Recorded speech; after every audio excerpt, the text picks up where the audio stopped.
Newberry, The Life and Times of a Maine Clam by Vincent Dathier. Chapter 4.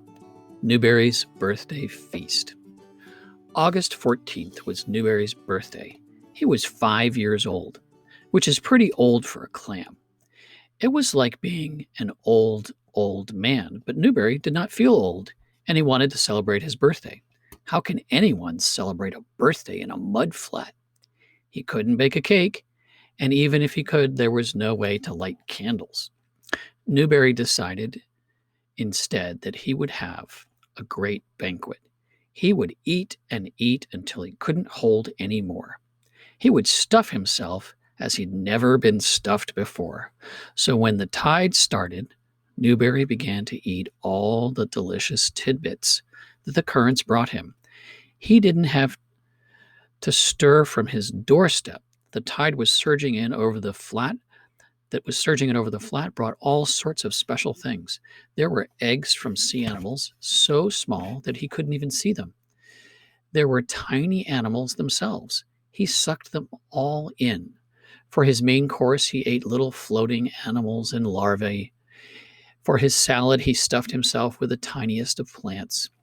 Before he quite realized what had happened, he had stuffed himself so full that there was hardly any room for him between his shells. Even his burrow was too tight. He pulled himself up near the entrance, and he felt mighty uncomfortable. Then the trouble really began. He got terrible indigestion. A big bubble of gas formed in his stomach. Now, it's not bad enough to have a big bubble of gas in one's stomach because it hurts, but in Newberry's case, the trouble was worse. The tiny bubble made him so light that before he knew what was happening, he floated right out of his burrow to the top of the water. There was an offshore breeze, and it began to blow him out to sea. If the bubble had not been so painful, Newberry might have enjoyed himself.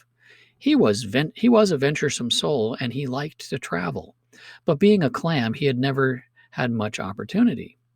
Now, here he was, sailing grandly out to sea, his bright purple muffler trailing in his wake. What a stirring sight! What a pity that he was not really enjoying it. Just as Newberry was rounding the ledge on the east side of the mud flat, he got caught in the riptide between the two islands. A great black-backed gull appeared on his starboard bow. This time, it surely seemed that Newberry's end was in sight. The gull spotted him bobbing along on the tide. He was so conspicuous with that long end of the purple muffler trailing out behind that any gull would have had to be blind not to see him. Fortunately for Newberry, Mort the lobsterman hove into sight at just the right moment. Mort had 80 traps out, each one marked with a bright white and yellow buoy. In his boat, he had a big barrel of pickled redfish for bait. As he hauled each trap in, he would take out the lobsters, throw back the short ones, and throw the ones with eggs, then pick out the crabs, which he threw in a bucket, and lastly, take out the old bait of the bait bag and fling it overboard. This was just what the great black-backed gull relished. He couldn't be bothered with one sick clam. He would do better to follow Mort's boat. So he wheeled away, leaving Newberry to bob safely but helplessly before the wind. By 2:00 in the afternoon, he had drifted past the red nun buoy, marking the channel into Blue Hill. A cormorant, sitting on top of the buoy with his wings stretched out to dry, looked down at him. "You're on the wrong side," he said. "What difference does it make? I'm on the right side of my left side," said Newberry. "One side hurts so much as the other." "You're on the wrong side of the buoy," said the cormorant. "Leaving the harbor, you're supposed to have the red buoy on the port side." "Right now," said Newberry miserably, "I wish I were entering the harbor instead of leaving it. What will become of me if I go out to sea?" "Someone will probably eat you," the cormorant remarked. "But then, I'm not so sure. You look silly with that purple muffler trailing out behind." Newberry didn't hear the cormorant answer, because a puff of wind had blown him out of hearing. There's no telling how far out to sea he might have been blown if that great black-backed gull had not stopped following Mort's boat because he was tired of eating old bait. He sailed around looking for something for dessert. That was when he spied Newberry. He swooped down and picked poor old Newberry neatly off the crest of a curling wave. Without missing a wing beat, he turned back toward the island with the mudflat. He was searching for a rock on which to crack open his dessert. Finding one ledge that looked particularly nice, he hovered over one end of it and opened his beak. Down went Newberry, his purple muffler flapping wildly as he fell. He was certain that this was his end, but instead of landing on the rock and smashing into a million pieces, he landed on a big patch of seaweed. The seaweed was thick and slippery and full of little bladders of air which acted like a cushion. Even so, he landed with a tremendous thump that almost knocked the bubble out of him. His troubles weren't over, however, because the gull had followed him all the way down. Before Newberry could even wonder where he was, the gull picked him up, flew straight up into the sky, took an aim at a bare spot on the ledge, and let go. Once more, Newberry tumbled toward the ground. The seagull's aim was pretty poor, and again, Newberry landed in the seaweed. I can't stand much more of this, he thought, as his insides sloshed around after the tremendous bump. 3 more times the gull dropped him. Each time he missed the rock. I'll try once more, said the gull to himself.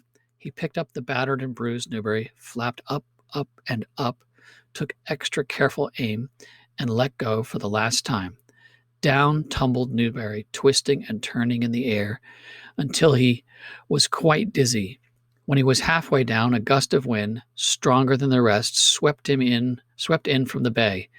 It capsized one of the racing sailboats, blew the comrade off the buoy, flipped the seagull into a spin, and blew Newberry 3 degrees to the east. He landed on a big patch of seaweed at the very edge of the ledge, bounced once, and slid into the water. The gull was disgusted. Well, he said to himself, he probably was tough. Besides, I really don't feel like having dessert. I think I'll fly over to the other side of the island and see what the family on the seashore is eating at their picnic. At last, Newberry was left alone to bob up and down in the waves. The waves were getting bigger. There were even a few small whitecaps. There was no doubt about it. The sea was getting rougher, and before long, Newberry became horribly seasick. What a day, he thought. I never felt so miserable. My stomach aches, my insides are scrambled, my brain is bruised, and now I feel as though I'm going to lose my dinner. He turned pea green. He was not used to bobbing about on top of the water. Down on the bottom where he lived, the sea was always calm. The mudflat was a good, solid place. It never heaved up and down. He tried very hard to keep from getting sick. He tried to think of pleasant things. It was no use. It growled and grumbled and bubbled and boiled. He couldn't hold his dinner any longer. Up came that wonderful birthday dinner, every last bit. At the same time, he felt a tremendous burp. Up came the bubble with the dinner. No sooner was the bubble out of Newberry than he lost all his buoyancy. Without a big bubble inside of him, he no longer floated. So slowly he began to sink.